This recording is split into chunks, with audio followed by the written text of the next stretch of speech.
Հենց ի սկզբանե չի լինում ծեծը։ Ծեծը լինում է այն պահին, երբ որ արդեն անձի ինքնությունը այնքան նվաստացած է, որ ինքը դրա դեմ պայքարել, քայլ անել չի կարողանում այլևս։ Ինքը կարծես թե նույնիսկ ասում է, հա, տես ես թերացա այստեղ, ինչ որտեղ արժանի եմ նաև ծեծի։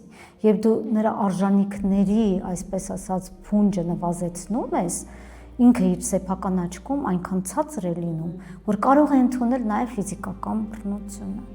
Եվ այստեղ շատ կարևոր է ուշադիր լինել հենց հոգեբանական բռնության այդ կարմիր գծերին։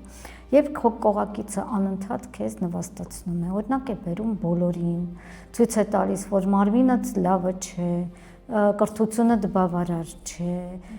քո արած ցանկացած գործը, չգիտեմ, ճաշեփելուց սկսած, համեղ չէ,